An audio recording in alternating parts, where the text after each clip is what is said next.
everyone, welcome back to my channel. Thank you so much for stopping by. So my people, in this video you will find out why Peter Obi was absent in the Labour Party National Convention which took place at Nnewi, Anambra State, where Abure returned as a national chairman. So ever since this event took place, there has been kind of a misunderstanding between Labour Party and the Obedient, as well as NLC and the 2UC, who claim that they are the owner of a Labour Party, that Abure and co refused to take them along, and the Obedient also said that Abure, refused to take them along as well, because according to INEC Constitution, you have to start from the ward, local, state, then national convention. So according to Labour Party spokesperson Mr. Tanko, he said that Abure did not follow due process. I think this is the main reason why Peter Obi was absent. And the Obedient and good people of Nigeria applaud Peter Obi for not going for that convention. So my people, today Peter Obi will be meeting with Obedience on the airspace to clear the air his stand in the Labour Party. So my people, let me allow you guys to watch this interview from a Labour Party spokesperson Mr. Tanko to hear what he said here, and I will be right back.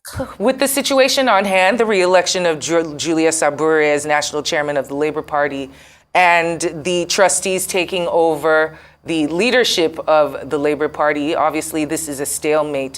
What are the implications for the Labour Party going forward?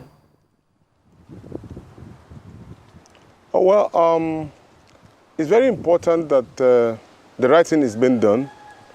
That is the true position in which His Excellency Peter Gregory Obi has made known to leadership of the party.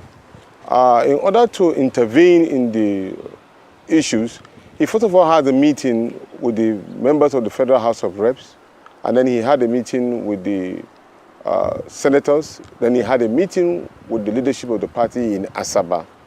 And his position was consistent with what he believes. He doesn't like to belong to an association or a group where there's too much acrimony. And he believes in the rules of law, which is the focal point of our democracy. And so therefore, having heard a lot of hues and cries by members of the political parties and members of the Obedient movement, who happen to be almost 6 million or more than that across the Federal Republic of Nigeria, he asked the leadership of the party for an extension, a shift in date, for proper consolidation and consideration and conversation with all the stakeholders. And these stakeholders include the Nigerian Labour Congress, who are the owners of the party, stakeholders, the Obedient movement, the general public who believe in his candidature and who believe that the party is the party that could midwife off into the new generation of a new Nigeria. And so therefore, he is a person that doesn't like to see people who have been attacked wrongly or rightly. And that is the reason why, even though the communique of the party favored him, he said no. The right thing to be done is to have this Congress in line with the position of the Nigerian Labour Congress. Because the Nigerian Labour Congress and the TUC have a document that was signed by the leadership of the party, saying, ab initio, that there will be a national convention, a unity convention. This particular unity convention was midwifed by Comrade Femi Falana, the likes of Professor Pat Otomi, Wale Okuni, and a lot of people in the Nigerian Labour Congress who agree on that particular document, as stated by Comrade Ayuba Waba in the last interview he had with Channels Television.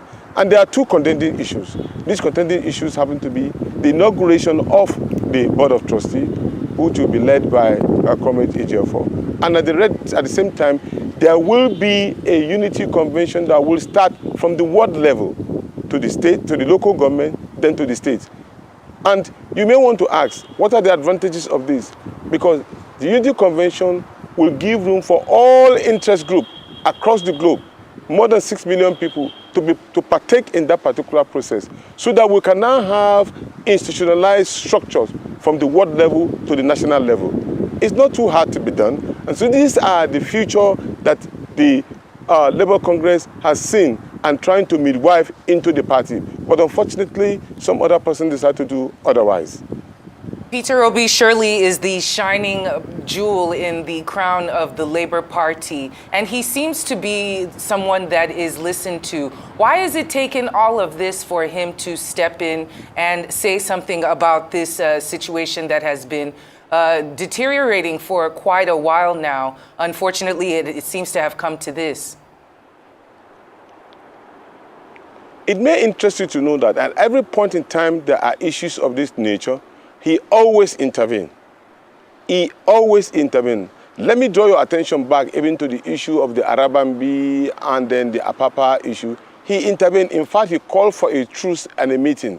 Unfortunately, that particular meeting did not hold until when we had the saga at the Supreme Court. But then he also intervened in this particular situation where I just told you that he has meetings, including with the national leadership of the party at Asaba. So there's no time that Peter Obi has left all of these particular issues lingering. It's just that when he gave his own position, some other persons think to do otherwise. Let me draw your attention to Section 9, 1, 2, 3 of the Constitution of the Labour Party. It's very clear. It talks about membership, procedures and obligations. And the membership was very clear. If you go back again to Section 10 of the Constitution, it talks about those to vote and be voted for. It's very clear. Also to talk about Section 11 of the Constitution of the Labour Party, also talk about the structures of the Labour Party, which has 4 tiers: federal, local, ward elections, state, local government election, state election, and then the national convention. And these are things that were also agreed by the party with the Nigerian Labour Congress. So you see, at every point in time, he is being guided by the positions of the constitution of the party and guided by the position of the people who actually voted him. So at every point in time, he tried to follow the rules and regulations and tried to intervene accordingly. Most likely, most of the people who, by the time he has intervened in this particular process, some people may decide otherwise. And then, of course, there's nothing you can do. You can only take a horse to the river, but you cannot force it to drink water. Very well said. And speaking of some other people doing otherwise, how long will the Board of Trustees be running the leadership or running the affairs of the Labour Party? Especially, just like I said before, we have seen the Labour Party unfolding for a few weeks now, and there was no one who seemingly stepped in. Why now would the Board of Trustees see to inject themselves into these affairs, and how long for? Let me draw your attention. Remember when the issue of Apapa came up, and then there's Arabambi, and then the Abure issue. I have been speaking in favor of what was on ground. There has never been a leadership tussle in the Labour Party before the court adjudicated accordingly. Also, Comrade Joe Aeris also stepped in support of Comrade Abure. He documented it and he publicly spoke on that particular matter. So, in line with all of this, many Nigerian people who have been interested in the development within the Labour Party have spoken in favor of what is established in the Constitution. So, it is not now that they are intervening. They have been intervening, but when it's very clear that the document that was signed to and agreed upon, domiciled in the alternative dispute resolution of INEC, is now being kept in abeyance, of course, we expect them not to sit back and not to intervene at the same time. What they are doing is to intervene to get the right thing being done. Let me also refer to the Constitution of the Labour Party. Section C of the Constitution of the Labour Party says, where there are issues, there will be a special national convention. So how long will the Board of Trustees stay will now be subject to the agreement that's already been initiated and agreed by both parties of the Nigerian Labour Congress and the political party domiciled in INEC. So it's in that document that will enshrine possibly one couple of months before we can now have a probably constituted election or convention that will be encompassing, that will carry everybody along. Look, whether you like it or not, the Labour Party has grown bigger and there will be a lot of people. You cannot expect that 6 million plus people who are interested in building a big platform will be annihilated from a national convention, and you have an inclusive national convention rather than an expanded national convention, which one would you take? Because by doing that, there are two things that you will benefit. When you have a convention that carries everybody along, you will start from the ward. Everybody, whoever you are in the Labour Party, will go back to your ward. Like myself, I will go back to my ward either in Kano or in Abuja to build the structure. His Excellency Peter Obi will go back to his own ward and build the structure.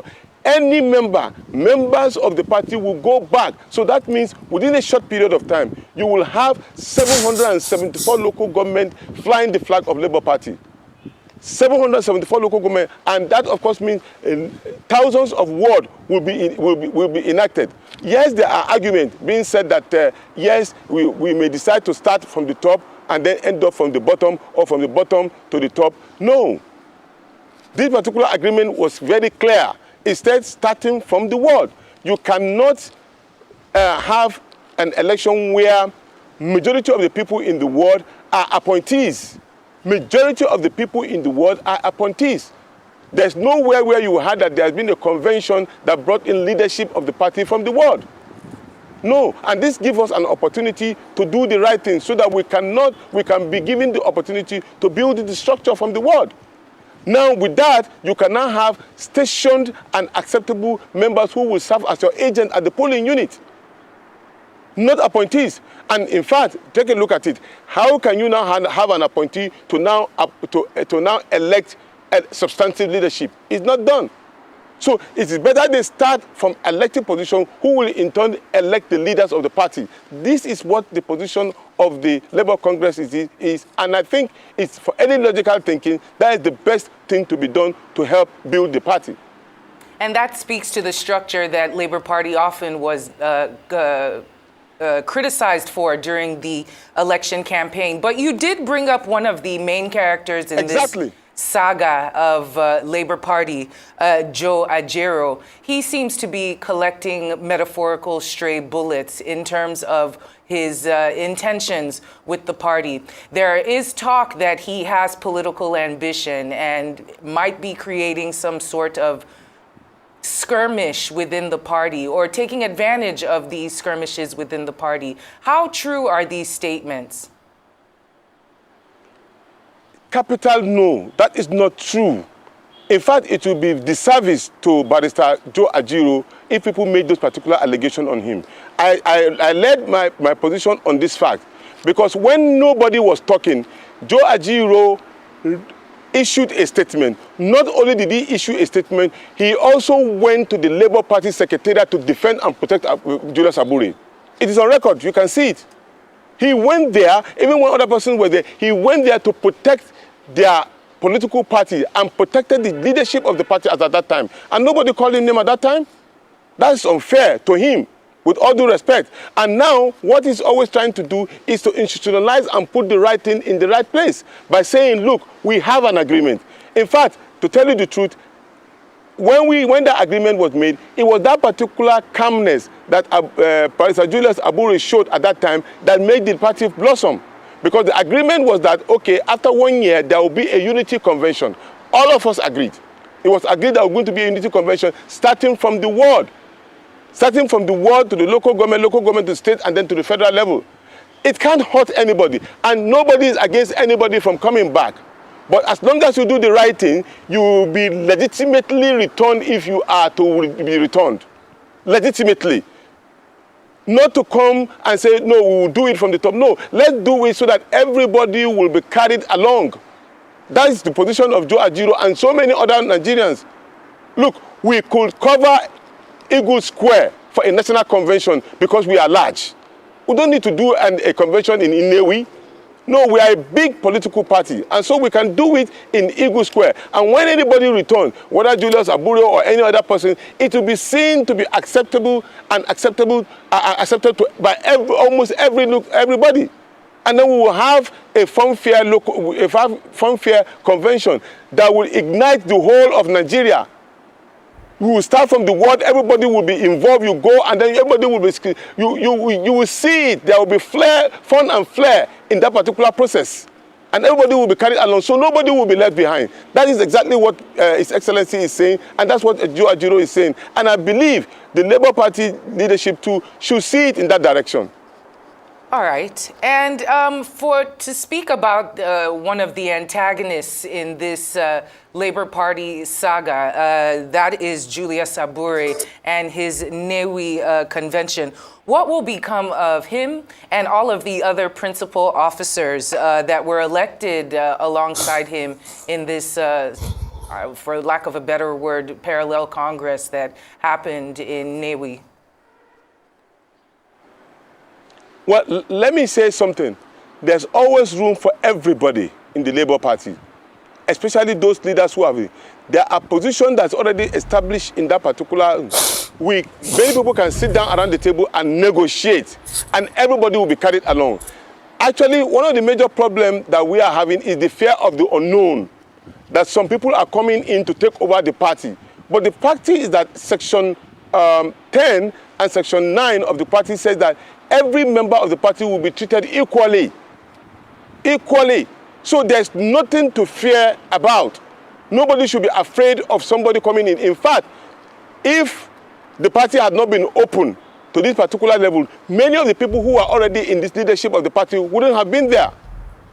That is the fact. Because the party opened up the space and carried many people along. Now we have opportunity to make it bigger and to win elections. That is the target. So whether somebody is feeling that he will be outside, nobody is against anybody. And we shouldn't be, because how many are we at the moment? We want to even be like 12 million, 13 million, or even 15 million of us. The more we are, the merrier. And it gives us edge to win elections. So we know we have the capacity. So people should not be afraid of people coming in, quality people coming into the party. They should not be.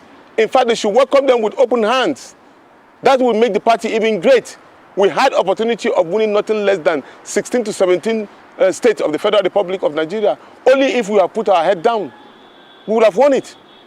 And this is sure. So now the opportunity has come. So let us all embrace it. Let us do the right thing. So there's nobody that will be annihilated in any way, but we can sit around the table and look at the best way so that every one of us will be carried along.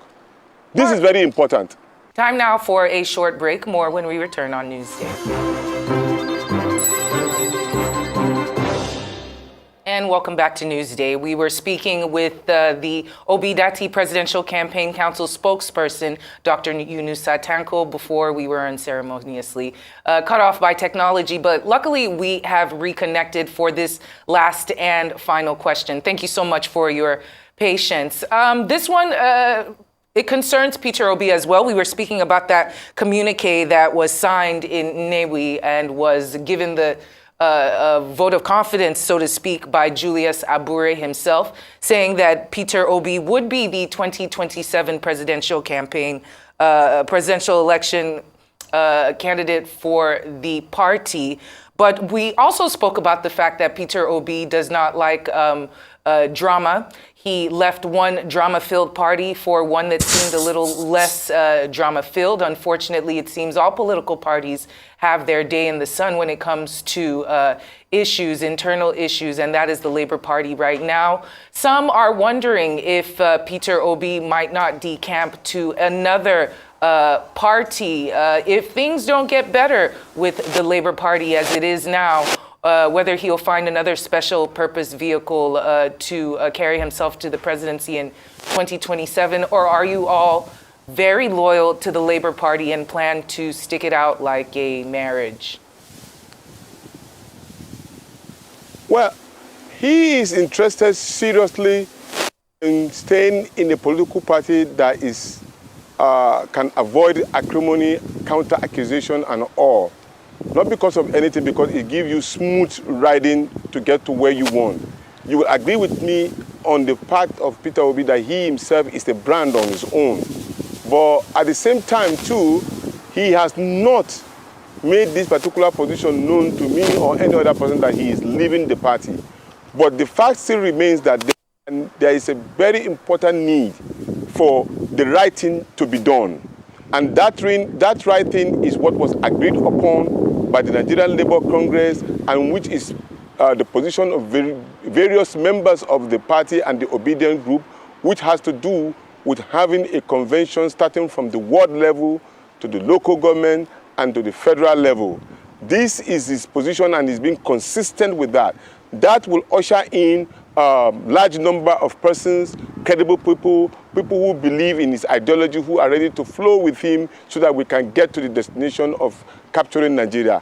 And you can see with this humility, I've never seen this kind of humility in my life, where a convention will favor you and yet you'll be demanding that the right thing should be done. And I think he should be applauded for such a very bold step in which he has taken by saying, look, I saw the communique, and the communique is saying that they are giving me the position of the presidential candidate and all, but still, if the right thing is not done, I am not part of it until when the right thing is done for the interest of the Nigerian people, so that all of us can start leasing to a new life that, look, when you do the right thing, it doesn't hurt us. It actually add more credibility to our process. That is exactly his position, and I don't think he's going to change from that particular position. Wow, thank you, Mr. Tanko, for clearing the air for us to know the stand of Peter Obi in the Labour Party. So, my people, if you know Peter Obi very well, you know that Peter Obi loves due process. Like, he is a man of due process.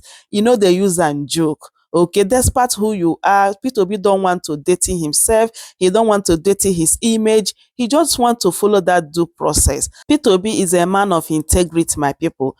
Which Abure and co refused to listen to him, and then they went ahead and they had that convention. So, my people, Abure is trying to, create more problem in the Labour Party. So, after everything, we obedience, we thought that, okay, Abure is not going to, contest for this national chairman. He's going to stay back and all that. But after everything, he returned as a national chairman. Anyway, my people, just as I said before, Peter Obi will be meeting with Obedient on the airspace, to clear the air, because Obedient really want to hear direct from Peter Obi. So, my people, thank you so much for watching. As I bring these updates, please don't forget to subscribe. If today is your first time here, like this video, share it as well. I will see you guys in my next one. Goodbye for now.